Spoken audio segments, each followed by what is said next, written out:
travail alternatif payé à la journée.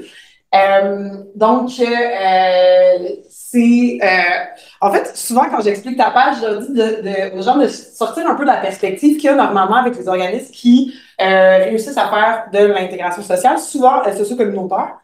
Souvent, il y a l'objectif final est de retourner à l'école ou l'objectif final est de retourner au travail. À ta page, on va ouvrir de bord. On va utiliser le travail pour faire venir les gens dans nos services. Donc, Tapage, en quelques mots, Tapage, c'est un programme qui va s'implanter dans des organismes communautaires. Donc, c'est le même programme avec des essentiels que je vais vous expliquer tantôt, qui va s'implanter dans des organismes communautaires indépendants un peu partout au Québec.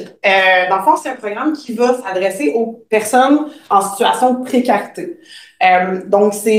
Précarité, ça peut être au sens large, ça peut être des personnes qui sont à risque d'être en situation de précarité aussi, mais souvent, on va dire que c'est de la précarité sociale et financière.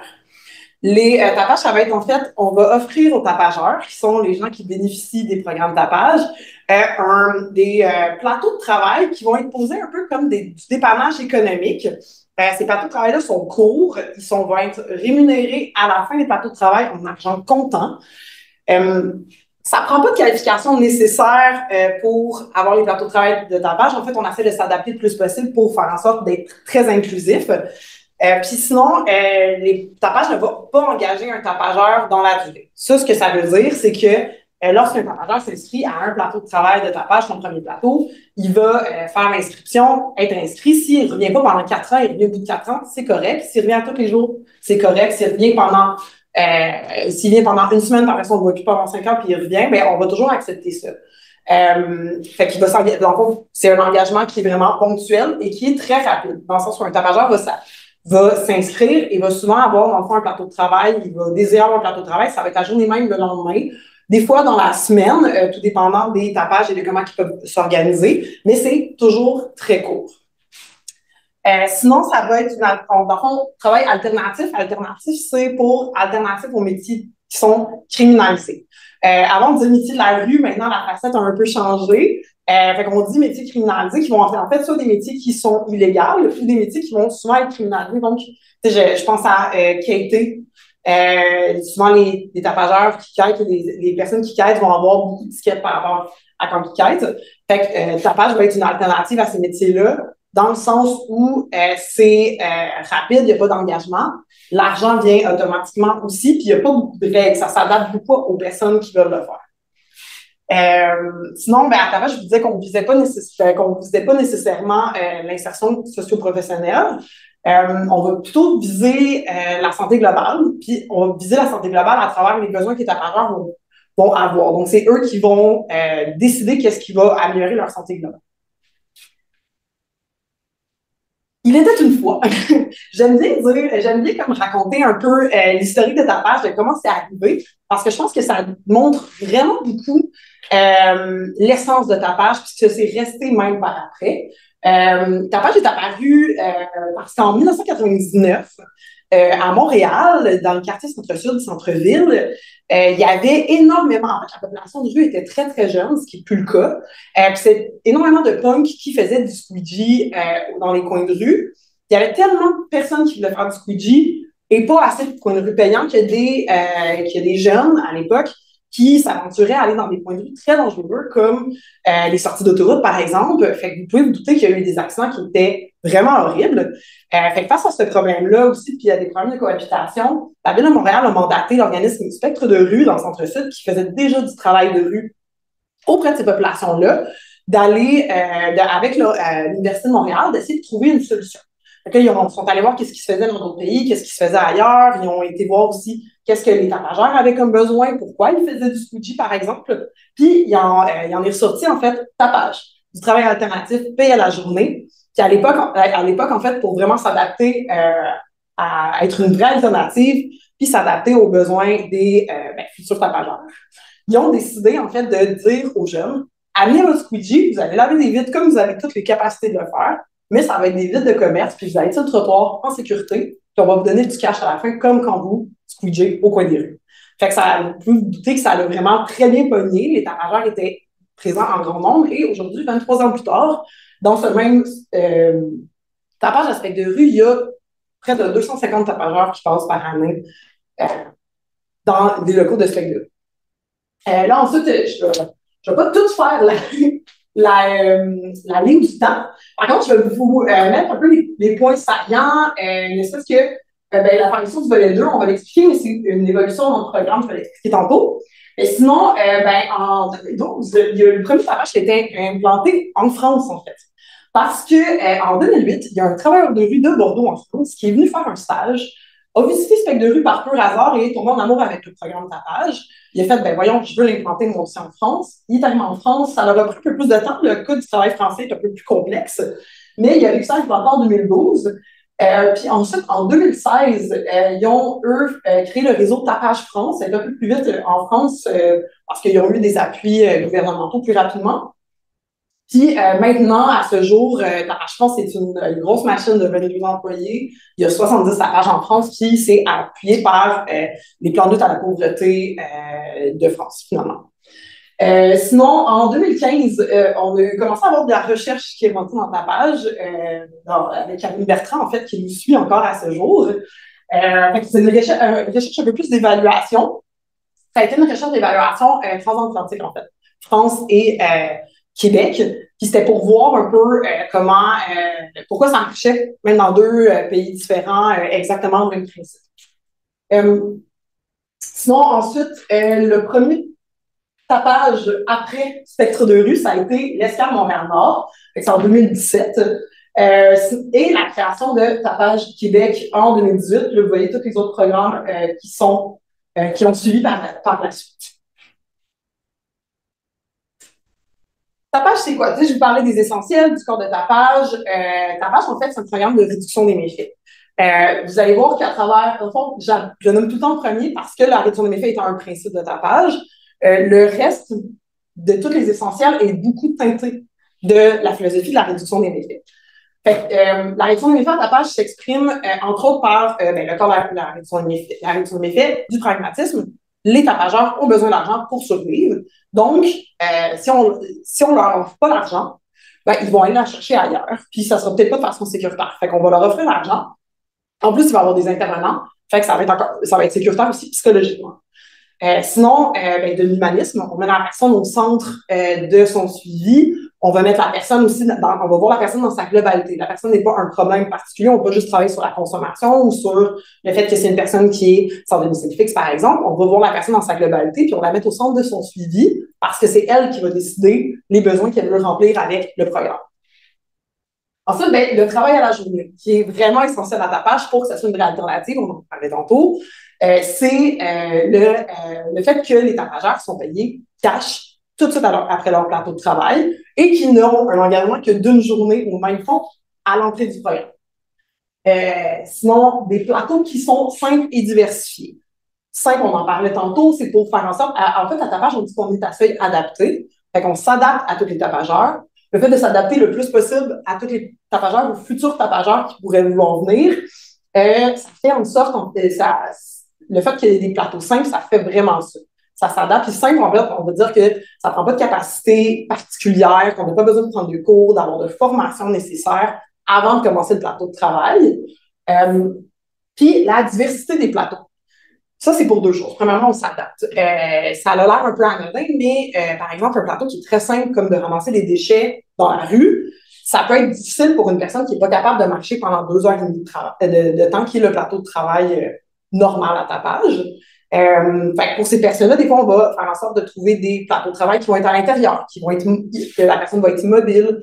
Des fois, il y en a qui ne vont pas être assez stimulés pour venir si c'est, par exemple, ramasser des déchets, mais il y a des plateaux à tapage qui sont plus artistiques, qui sont plus de confection de choses, ou la ferme, de l'horticulture, peindre, faire de la photo, puis autant que ramasser des déchets dans une ruelle, ou des fois, ça va être d'aller dans des organismes aussi pour donner des services à d'autres personnes qui sont même pour eux, dans le sens où il y a des tapages où les tapageurs sont utilisés pour les haltes chaleur, par exemple, l'hiver, où ils vont eux-mêmes faire l'accueil des gens, servir le café. C'est leur population, en fait, c'est la même population qui côtoie quand ils sortent du programme de tapage.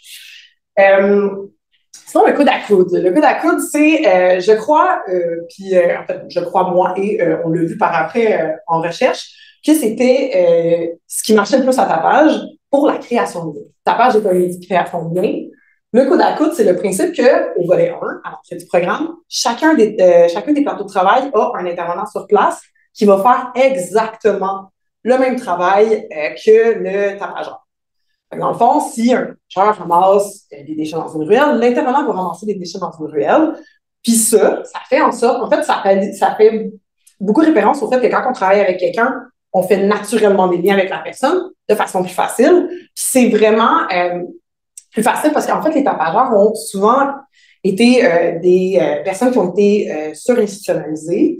Fait que le rapport intervenant-intervenu pouvait être un peu plus inégal, on peut le dire, dans certaines institutions. Fait que leur expérience n'est pas nécessairement positive et ils se sentaient pas toujours égales avec leur intervenant. Là, quand tu ramasses le même déchet dans la même ruelle ensemble, ça remet tout le monde sur le plancher des vaches. Puis visuellement, ça fait en sorte que tout le monde est égal. Puis ça facilite vraiment beaucoup la création de liens avec les tapageurs. Souvent, les tapageurs vont même dire que c'est comme des intervenants, mais c'est pas des intervenants, parce qu'ils sont pas habitués d'avoir ce genre de rapport-là avec un intervenant. Sinon, ben, à la base, c'est un accompagnement qu'on dit progressif, non linéaire et dans la durée, selon les besoins exprimés par l'intervenant. Je ne vais pas revenir sur les besoins exprimés, j'en ai parlé tantôt, mais l'accompagnement progressif. Pourquoi progressif? Parce qu'il y a plusieurs volets à tapage. Le volet 1, le volet 2, l'après-tapage. Puis c'est non linéaire parce qu'un tapageur n'est pas obligé de le faire dans le linéaire. Fait que, toutes les tapageurs rentrent au volet 1, ça c'est l'entrée du programme, mais après ça, ils peuvent aller au volet 2. Ils pourraient revenir au volet 1, sortir de tapage, donc aller en après-tapage, revenir au volet 2, sortir de tapage, revenir au volet 1. Si vous me suivez, vous voyez ce qui n'est pas linéaire, ils peuvent tourner longtemps comme ça, ou ils pourraient le faire de façon linéaire s'ils veulent. Mais qu'est-ce que le volet 1? Le volet 1 du tapage, en fait, c'est tout ce qui est le travail, ben, c'est l'entrée du programme, c'est le fait qu'il y a toujours un intervenant, c'est quand ils sont payés cash la journée même, puis qu'ils ne s'engagent pas dans la durée.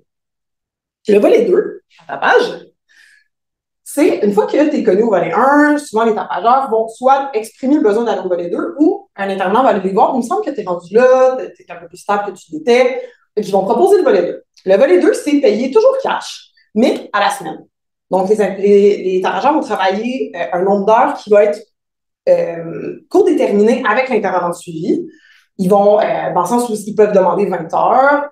Si c'est possible, on leur donne, mais évidemment, parce qu'il faut qu'on ait les plateaux de travail en fonction des heures disponibles. Mais ils vont pouvoir choisir 20 heures si, après 2 semaines, le tapageur a l'impression qu'il va lâcher, qu'il va partir sur une dérape parce que c'est trop pour lui, il n'était pas rendu là. Ben, il en parle avec son intervenant, puis on fait, bon, on essaie de 10 heures. OK, on essaie 10 heures. La semaine prochaine, ça va être 10 heures. Pour garder le tapageur là-dedans, puis pas y faire vivre un échec. Puis ensuite, au volet 2, ben, bien évidemment, le tapageur va venir beaucoup plus qu'une journée par semaine, ce qui fait en sorte que ben, le lien s'accélère, le suivi aussi s'accélère parce qu'il est plus en contact avec les intervenants. Puis il y a comme un suivi, il y a un intervenant de suivi au volet 2. Le tapageur doit venir chercher son argent cash, c'est son intervenant de suivi qui lui donne. Puis en même temps, bien évidemment, ça fait comme un peu lieu d'entrevue individuelle en intervention. Puis le tapageur ne s'en rend pas compte nécessairement. Fait que ça marche vraiment bien pour faire des suivis sur les objectifs qui ont été discutés la semaine d'avant, le mois d'avant. Fait que ça, c'est le volet 2. L'après-tapage. L'après-tapage, en fait, c'est quand le tapageur n'a plus recours aux services rémunérés du programme. Fait que ça peut arriver à 2 moments. Il y a certains tapages qui ont une limite d'âge. Par exemple, celui de Spec-Revue a 16-30 ans. Celui de Macadam-Sud, à Longueuil, a 18-35. Fait que ça va être, dans le fond, quand il dépasse la limite d'âge, selon l'âge que le tapageur nous a dit, parce que ben, les tapageurs arrivent, mais ils ne sont pas cartés pour garder ça le plus seuil adapté possible aussi, pour ne pas faire peur à des gens. Puis, ben, ces populations-là précarisées, souvent, n'ont pas de papier d'identité aussi nécessairement. Fait on va, ça va être ça. Le tapageur peut sortir du programme au moment où son âge a dépassé. On s'entend que c'est une limite floue, on est en intervention avec des populations précarisées, on ne fait pas des limites au couteau. Mais le tapageur va pouvoir continuer de venir pour avoir de l'intervention, même s'il n'a plus recours au plateau de travail. On veut éviter, en acceptant ça, de faire vivre des coupures de liens trop fortes ou Ben, ce qu'ils ont vécu aussi pour beaucoup, là, vous allez le voir, mais on va parler de la grosse proportion des tapageurs qui ont passé par les services de la direction de la protection de la jeunesse, des coupures avec des intervenants parce qu'ils faisaient plus dans le programme, parce que ils devaient partir. Ils l'ont souvent vécu, mal vécu. On ne veut pas leur faire vivre ça. Mais ça a aussi lieu de prévention, de rejeter dans des comportements que les tapageurs ne voudraient pas garder. Ou de vivre un échec par rapport au retour au marché du travail. Parce que souvent, les tapageurs vont venir une fois de temps en temps pour parler. Puis, vu que le lien se garde, les tapageurs peuvent, quand, mettons, là, ça va être un peu cru dit même, là, mais un tapageur qui veut laisser sa job-là, puis il va appeler les intervenants de tapage en disant mon job, mon boss, c'est un cave, je veux crisser ça là, je m'en vais là, je m'en vais le voir. Puis là, les intervenants vont, oh, viens nous voir avant, on va jaser. Fais pas d'affaires sur impulsion, on va discuter, mais tu le feras après, c'est pas grave. Viens. Donc là, vu qu'il y a un lien, ben, pour voir ces intervenants, puis souvent, les intervenants vont pouvoir calmer les choses, voir vraiment qu'est-ce qui dérange. Puis c'est arrivé à plusieurs reprises que des intervenants de tapage sont allés faire de la médiation employeur-employé, qui a fait en sorte que les tapageurs ont pu garder par la suite leur travail, puis garder leurs acquis. Fait que pour ça, c'est vraiment aidant. Dans un deuxième temps, moi, j'ai longtemps travaillé pour l'organisme Spectre de rue. J'ai vu des tapageurs évoluer énormément. En 23 ans de tapage, il y a vraiment beaucoup de tapageurs qui ont commencé jeunes en tapage et qui sont rendus vraiment plus vieux. Fait que je vois encore des tapageurs qui viennent, qui sont rendus avec une job dans la construction, 3 enfants, un appartement, une vie stable depuis 8 ans, 9 ans, puis qui viennent une fois, 2 fois, 3 fois par année pour prendre un café. Puis quand on leur demande pourquoi ils gardent ce lien-là, puis tu sais, des fois, c'est plus le programme que les intervenants ont voulu, tu sais. Quand on leur demande pourquoi ils ont gardé ce lien-là, il y en a un en particulier que j'ai en tête, il est comme, ben, tapage, c'est la place où je me suis de toute ma vie sentie le plus acceptée. Fait que quand j'ai quoi à dire, qu'il faut que je sorte quelque chose que je sais pas comment ça va être sorti, ben, je m'en vais à tapage, puis je sais que ça va être bien accueilli. Fait que c'est un peu ça, je pense, que tapage, le lien créé en tapage à travers beaucoup d'années, fait en sorte de garder aussi, tu sais, puis les personnes souvent sont comme, ben, c'est ça qui m'a permis de continuer aussi dans ce que j'ai fait à travers la vie que j'ai menée. Mais qui sont ces tapageurs dont je parle depuis tantôt? En fait, il y a eu, je vous ai dit, dans le fond, il y a des études de l'Université de Sherbrooke menées par Karine Bertrand qui ont été faites. Il y en a une, la dernière, qui arrive à sa fin et à la rédaction du rapport final, qui a été menée auprès de tapageurs dans un suivi de cohorte. En fait, ils ont suivi pendant 12 mois. Ils leur ont posé les mêmes questions à des intervalles pendant ces 12 mois-là pour voir leur évolution. Puis, parmi ces tapageurs-là, il y en avait en fait 50%, près de 50% en fait, qui n'avaient pas de diplôme d'études secondaires. Il y en avait 51% qui recevaient des prestations d'aide sociale comme principal revenu. Puis, je n'ai pas écrit, mais j'aime le dire, il y a des tapageurs qui travaillent aussi en même temps, mais qui sont dans l'incapacité de garder un emploi à partir de leur emploi, ils ne le gardent pas longtemps, mais ils veulent quand même garder un travail sur le côté avec tapage, souvent à temps partiel, mais parfois à temps plein.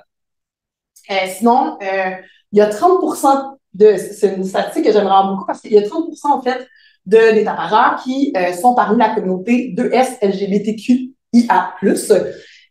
Ça, on le voit vraiment beaucoup à tapage. C'est quelque chose, on fait une nouvelle recherche avec l'Université de Sherbrooke, puis c'est quelque chose qu'on veut aller voir. Pourquoi?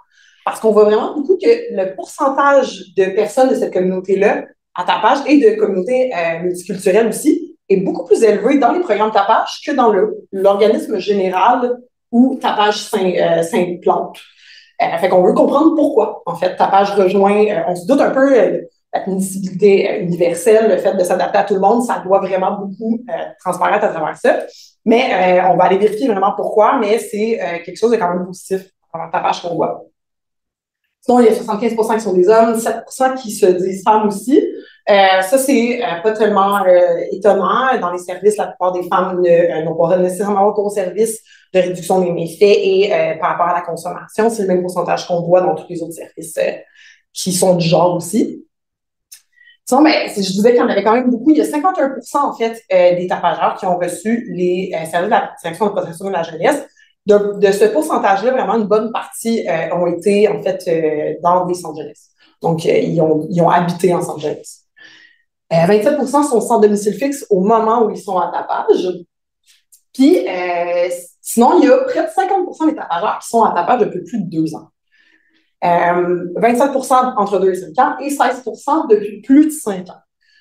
Cette statistique-là, elle démontre deux choses. Premièrement, elle va démontrer que ta page marche pour garder les gens, parce que rester 5 ans dans le même service, c'est long pour ces populations-là. Puis les gens s'y attachent vraiment beaucoup, mais ça montre aussi que ces populations-là ont besoin d'une longue durée pour pouvoir améliorer leur santé, améliorer leurs conditions de vie, que c'est pas des choses, c'est pas en 6 mois, en 12 mois que ça peut marcher, et encore moins en 3 mois ou en 1 mois. Donc, ta page va vraiment beaucoup aider ça. Puis le fait que ta page n'a pas vraiment de fin, dans le sens où des fois, les activités rémunérées ont un fin, mais les personnes qui en ressentent le besoin peuvent revenir quand ils le veulent. Ben, ça va vraiment faire en sorte que ces populations-là précarisées vont être bien répondues dans leurs besoins de longévité, si ça peut se dire, dans leur vie. Par rapport à la santé mentale, à la judiciarisation, en fait, au niveau judiciaire, il y a 28 des tapageurs qui avaient des sources de revenus qui provenaient de sources illégales dans les 3 derniers mois avant s'être fait poser la question. Fait que c'est vol, vente de substances, fraude, par exemple. Puis il y en avait 58 qui avaient été inculpés pour un délit au cours de leur vie. Fait que des ordres publics, fraude, port d'armes illégales, infraction à caractère sexuel, crime contre la personne, etc. Puis il y a 24 des tapageurs qui étaient présents, qui avaient présentement une mesure légale, libération conditionnelle, probation, maison de transition. À ça, en fait, j'aimerais aussi dire qu'il y a certains tapageurs qui utilisent tapage pour faire leurs travaux d'intérêt général ou communautaire. Puis la façon dont ça se fait la plupart du temps, quand moi je l'ai vu dans les tapages, c'est que le tapageur vient, il fait son plateau de travail avec toutes les autres, mais il y a juste la moitié de l'argent que normalement il y aurait eu. L'autre moitié, c'est des heures qui cumulent. Fait que ça fait en sorte qu'il y a des populations qui n'ont pas nécessairement, qui sont pas très assidus dans leurs travaux normalement, qui vont vivre des échecs, qui vont tomber mandat, le font pas parce que dans le fond, ils ont quand même l'argent au bout, leur besoin d'avoir de l'argent est répondu, fait qu'ils viennent, ils continuent de venir à ta page, puis aller voir leur internet qui connaissent déjà. Fait que c'est facile. Sinon, diagnostic de santé mentale, il y a 63 des il y a 63 en fait des tapageurs qui ont un diagnostic, qui ont reçu un diagnostic d'un médecin à vie. Donc ça, c'est quand même intéressant. C'est un diagnostic qui se fait à vie pour un désordre psychologique. Dépression, TDAH, anxiété généralisée, troubles psychotiques, Tourette, il y en a plein. Puis, à ça s'ajoute, c'est une statistique quand même assez intéressante. C'est pas des diagnostics qui ont été donnés par un médecin, mais l'équipe de recherche qui est quand même qui a quand même des bases de psychologues et tout, a posé une question pour voir si quel pourcentage de tapageurs pourraient peut-être avoir un diagnostic s'ils auraient été chercher l'aide ou s'ils auraient pu avoir accès au médecin qui leur donne le diagnostic. Et en fait, il y avait 81 des tapageurs qui cotaient pour un diagnostic de santé mentale dans le tapage. Bon, je vous disais qu'il y avait des recherches d'évaluation qui avaient été faites. Je vous montre, il y a eu plein de choses qui sont sorties de ça. Il y avait du quantitatif, du qualitatif, c'est hyper intéressant. Je vous invite, si jamais, j'ai la référence à la fin du PowerPoint, mais si jamais vous voulez aller voir la page de la GID, GID, par rapport à ta page, il y a plein d'écrits, il y a plein de choses, il y a des podcasts faits par les tapageurs, avec les tapageurs. C'est super intéressant. Mais ici, ce que j'ai trouvé intéressant, c'est que il y a eu une étude un peu de l'atteinte du début ciblé par les tapageurs. Donc, ici, vous voyez une liste, argent, emploi, se sentir utile, s'occuper, etc., qui a été dit par les tapageurs comme un but qu'ils avaient. Au temps zéro, l'argent, en fait, vous voyez qu'il y a un haut pourcentage quand même que c'est pour l'argent, s'occuper, rester actif, qui est là. Puis ça, c'est les seuls stats qui vont diminuer suivi 3 mois. Fait qu'au bout de 3 mois, les tapageurs, leur motivation qui va être au début l'argent, s'occuper, rester actif, diminue, puis les autres augmentent en fait. Donc, avoir un emploi, des études, se sentir utile, plaisir, socialisation, initier le volet 2, donc aller un peu plus loin dans leur suivi, un peu plus loin dans le programme, et s'engager avec assiduité, sont tous des objectifs qui augmentent en pourcentage chez les tapageurs. On a aussi de 78 à 86 de tapageurs qui disent avoir atteint au moins partiellement leurs objectifs en 3 mois de suivi à tapage et 22 qui ont atteint le volet 2 aussi.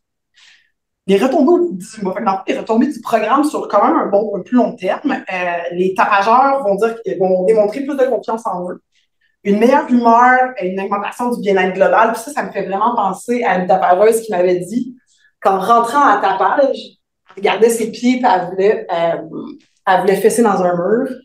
Puis que maintenant, après 8 ans de tapage, elle marche la tête haute, puis elle veut les laver puis en prendre soin des murs, puis de comme pour faire en sorte que les murs de l'organisme soient affectés par rien. Fait que, je trouvais que c'est une belle image de ce que c'est tapage puis ce que ça fait tapage. Sinon, plus de motivation, de discipline, une vie sociale plus remplie, puis un sentiment d'inclusion dans la société et non juste à l'organisme, ce qui est super intéressant. Puis, trouver un emploi, avoir de l'argent qui a été une retombée pour eux du programme au midi souvent. Dans cette recherche, il y avait des tapageurs qui pouvaient s'exprimer sur pourquoi eux, ça a été aidant tapage, selon eux, qu'est-ce qui fait que le programme fait en sorte que pour eux, ça va marcher. En fait, ce qui est ressorti beaucoup, c'est que c'est le dépannage économique qui permet de répondre aux besoins de base, parce que ces populations-là sont précarisées, n'arrivent pas à répondre adéquatement à leurs besoins de base, vont souvent avoir une vie hyper chargée, hyper difficile, juste pour pouvoir répondre à ces besoins de base-là, parce qu'ils n'ont pas assez d'argent pour tout les remplir, souvent avec l'aide sociale. Fait le fait d'avoir du dépannage économique qui leur permet de le remplir plus facilement, ça l'a fait en sorte de, premièrement, augmenter leur bien-être, fait qu'ils ont pu se travailler sur eux-mêmes, mais aussi augmenter le fait qu'ils continuaient à tenir à tapage, puis qu'ils pouvaient faire leur plateau. C'est comme un cercle qui a été un engrenage. Fait que plus ils pouvaient répondre à leurs besoins de base, plus ils pouvaient venir au plateau de façon adéquate pour ne pas les manquer, plus ils répondaient à leurs besoins de base. Fait que ça tournait un peu comme ça. Sinon, le soutien des intervenants. Fait que dans le fond, le soutien des intervenants avec qui ils faisaient un lien dans leur démarche, dans l'écoute qu'il y avait auprès d'eux, la présence dans leur vie, c'est quelque chose qui a vraiment aidé les tapageurs. Un milieu accueillant et sécuritaire. Ces populations-là, c'est les populations qui vont souvent vivre la stigmatisation, qui vont vivre des milieux pas sécuritaires, psychologiquement et physiquement. Quand ils viennent en tapage, ça leur donne un break de ça. Ils savent que c'est sécuritaire, il n'y a pas de stigmatisation qui est acceptée à tapage, ils ne se sentent pas stigmatisés. Mais plus que ça, souvent, les gens qui les stigmatisent dans la rue, dans la société, quand ils travaillent à tapage, quand ils font des plateaux de travail, c'est les mêmes personnes qui viennent les remercier, c'est les mêmes personnes qui les regardent avec un sourire. Puis pour eux, ça fait en sorte qu'ils se sentent vraiment plus valorisés, puis c'est moins pire après ce qu'ils vivent après dans la vie. Le seuil d'exigence adapté. Fait que, j'en ai parlé un peu, mais entre autres, le seuil d'exigence adapté, ça va faire en sorte que ces populations-là vont pouvoir venir parce qu'ils ne peuvent pas venir ailleurs, qui sont tellement pas rejoints par les autres organismes, mais en fait, ils ne sont pas rejoints parce que les critères d'admissibilité sont trop élevés pour eux.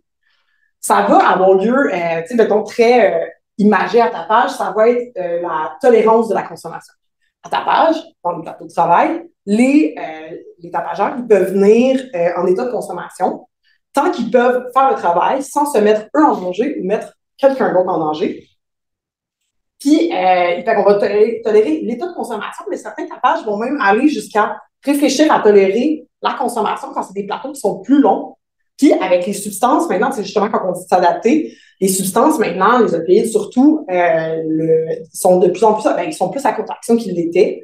Fait que ça fait en sorte qu'il y a des tapageurs qui se privaient de plateaux vraiment valorisants, vraiment le fun, parce qu'ils avaient peur de tomber en sevrage en plein milieu du plateau.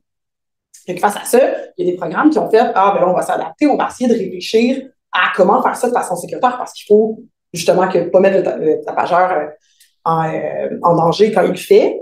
Mais il faut accepter que les tapageurs le fassent, ça fait partie de leur réalité, puis on veut qu'ils continuent de venir, parce que c'est en venant dans les plateaux de tapage qu'ils vont pouvoir améliorer ça, puis être capables peut-être de vivre leur vie plus que sur 2 heures et demie de distance tout le temps. Fait que ça, il y a aussi la tolérance pour la santé mentale, mais la désorganisation psychologique aussi. Dans le sens où, à tapage, tu peux venir, même si tu es un peu plus désorganisé, que tu te parles tout seul, que tu vas avoir des hallucinations, tant que tu es capable de faire le travail, puis que c'est correct pour toi, puis c'est pas dangereux de le faire. Puis, normalement, c'est quelque chose que tu peux pas vraiment faire dans un autre travail, dans un autre programme d'insertion non plus.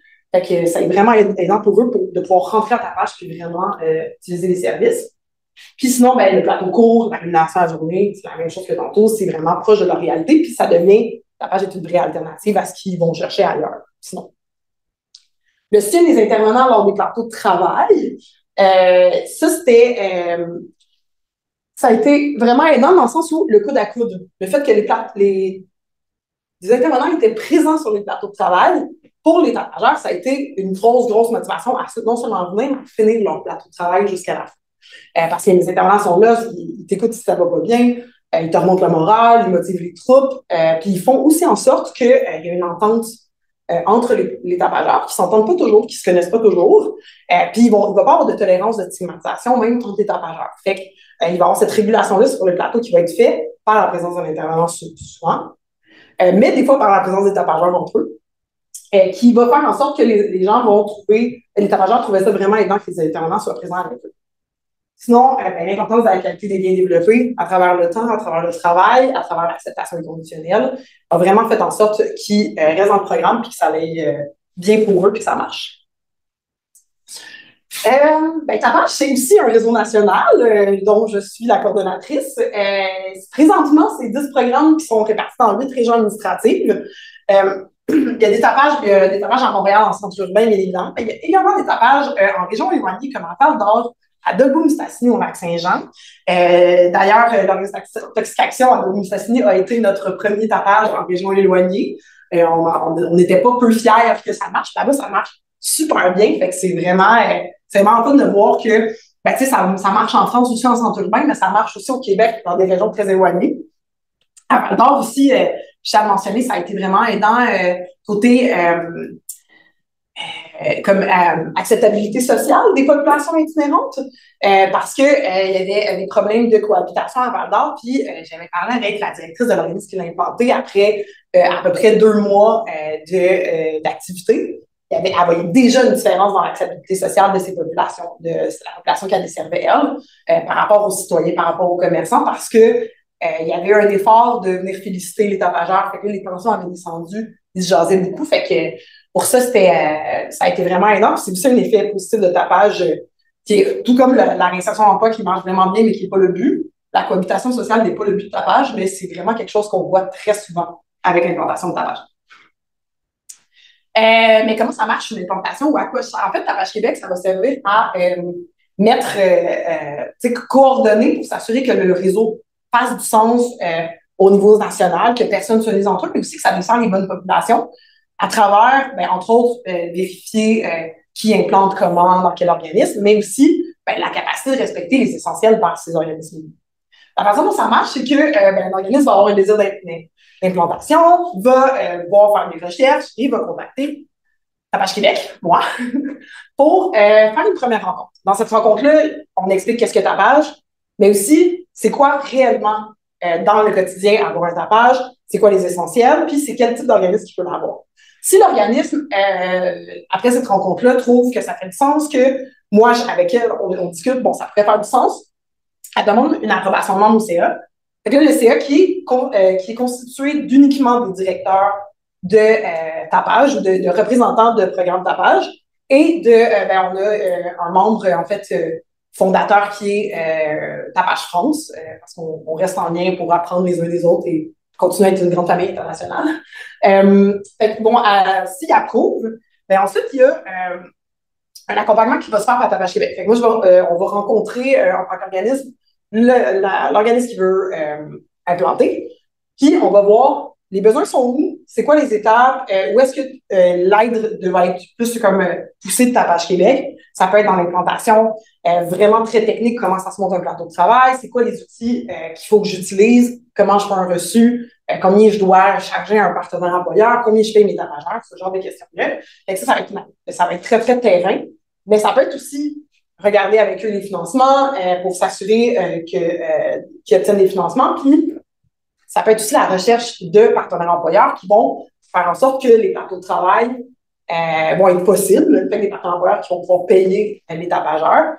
Puis, c'est souvent là qu'il y a une grosse accompagnement parce que c'est des intervenants normalement qui partent ça.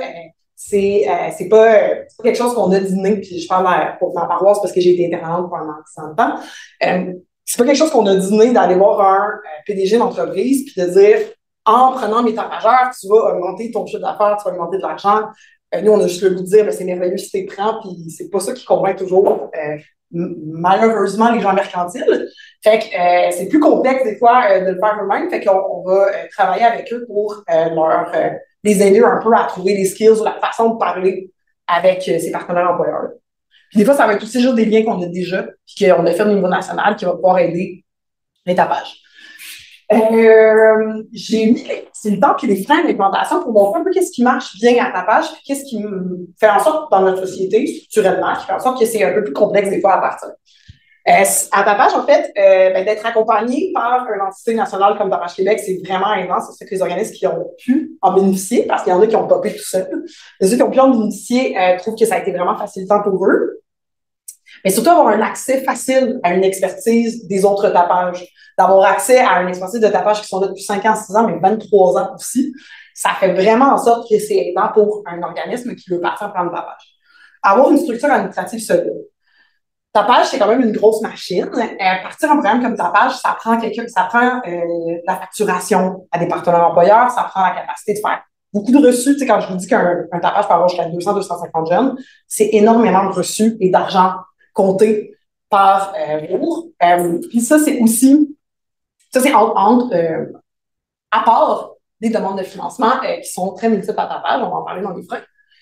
Sinon, d'être un organisme communautaire autonome. On paye à la journée, on s'adapte au jour le jour au tapageur. Si c'est trop une grosse machine administrative, si c'est trop institutionnel, ça met vraiment beaucoup de limites, voire c'est impossible d'avoir un tapage et de respecter les essentiels du programme. Par exemple, à Val-d'Or, c'était une personne juste qui a découvert le tapage, une répondante itinérance de Val-d'Or, Christine, qui est devenue tombée en amour avec le programme. Elle a été comme, hey, je veux partir de ça, mais là, en discutant avec elle, elle a fait, non, ça peut pas être dans un CIUS, c'est impossible, je vais trouver un organisme communautaire. Puis là, ça s'est fait, pif paf. C'est cool parce qu'il y avait déjà un lien avec le CIUS, le financement s'est trouvé aussi. C'est facilitant. Mais ça s'est parti super bien comme ça, mais avec l'appui du CIUS. Puis sinon, être une structure qui rejoint déjà ces populations-là, parce que pour faire venir des populations qui ne viennent pas dans les services, il faut que tu aies un lien avec eux d'une certaine façon. Fait que souvent, les structures de travail de rue sont c'est vraiment facilitant pour avoir un programme, ou du moins d'avoir du travail de rue très proche de ton organisme. Mais aussi, un organisme qui a vraiment beaucoup d'expertise avec cette population-là. C'est une population qui demande beaucoup, qui demande une expertise très pointue souvent. Fait que d'avoir l'entièreté de l'organisme qui est habitué avec ces populations-là, c'est vraiment facilitant dans l'implantation d'un programme de tapage. Par rapport aux freins, un tapage, ça répond à tous les besoins, on dirait. Ça fait du sens pour tout le monde, mais ça rentre dans aucune case de financement normal. Ce qui fait en sorte que souvent, ça va être des petits financements multiples et qui vont être non périns. Souvent, c'est des financements en innovation sociale qui sont un peu plus globales pour des organismes, mais qui durent 1 an, 2 ans, 3 ans maximum. Fait que ça pose un peu ce problème-là présentement comme tapage. Moi, comme entité nationale, je travaille à faire changer ça, bien évidemment, mais présentement, c'est un gros frein. Puis c'est vraiment une lourdeur administrative pour les organismes communautaires qui n'ont pas beaucoup d'argent non plus pour starter ça et faire face à ça. Sinon, il y a les contraintes liées à l'aide sociale et les lois fiscales. Parce que, tu sais, les tapageurs, en fait, à tapage, ils sont considérés comme des travailleurs autonomes. Donc, on leur fait signer une feuille au début quand ils s'inscrivent, comme quoi que, ils savent qu'ils doivent déclarer leurs revenus, c'est quoi les conséquences, puis que l'organisme peut les aider, s'ils le désirent, à déclarer leurs revenus sans problème. Ensuite, ils signent ça. Après ça, on leur remet la responsabilité dans tout l'empowerment qu'on va leur donner, que c'est à eux de déclarer ensuite leurs revenus s'ils veulent le déclarer. Et c'est eux qui le décident pour eux-mêmes. Ça a 2 raisons. Premièrement, on veut justement travailler en empowerment, mais c'est aussi que la plupart des populations qu'on peut rejoindre ne viennent pas à nous si on exigerait une déclaration obligatoire. Puis, c'est la seule façon qu'on va pouvoir faire en sorte que ces personnes-là, après, puissent se sortir de l'aide sociale ou se sortir de la précarité dont ils sont, et après devenir une personne qui va, puis là, c'est déclarée, etc., et dans la légalité des lois fiscales. Sinon, ils ne feraient jamais. Puis, il y a ça, mais il y a aussi le fait qu'on joue vraiment une bonne population multiculturelle, dont beaucoup de travailleurs sans papier. Tapage va devenir parfois la seule façon que ces personnes-là, qui sont sollicitées, qui peuvent avoir jusqu'à 8 ans, 10 ans de démarche à faire avant d'avoir un permis de travail, c'est la seule façon où ils peuvent avoir de l'argent, subvenir à leurs besoins, pas tomber dans le crime organisé, puis rester en sécurité ou pas se faire exploiter par un employeur qui ferait de toute façon du marché au noir, mais qui seraient dans un environnement vraiment pas sécuritaire physiquement et psychologiquement pour eux. C'est la seule façon qu'ils peuvent payer leurs papiers puis leurs démarches administratives qui coûtent vraiment très cher. Mais c'est très aidant, justement, parce qu'il y a des intervenants tout le temps qui peuvent te motiver à continuer malgré la machine administrative qui peut être compliquée. Sinon, ben, finalement, quand tu pars en train de ta page, avec tout ce que je vous ai expliqué, ben, il est nécessaire, même avant d'avoir reçu l'argent, de dégager des heures de ton staff ou d'une personne qui va en être responsable pour partir le programme, trouver des partenaires employeurs, trouver du financement, voir la possibilité sur le territoire que ça fasse du sens ou pas, parler avec ta page Québec, monter tous les outils. Tout ça, c'est des choses qui souvent doivent être faites avant d'avoir un bailleur de fonds qui va s'intéresser à ton projet. Mais ça prend du temps. Fait que ça, c'est un frein pour certains organismes qui sont peut-être plus petits, mais qui pourraient porter un programme s'il y aurait du financement automatiquement quand ils deviennent un bailleur.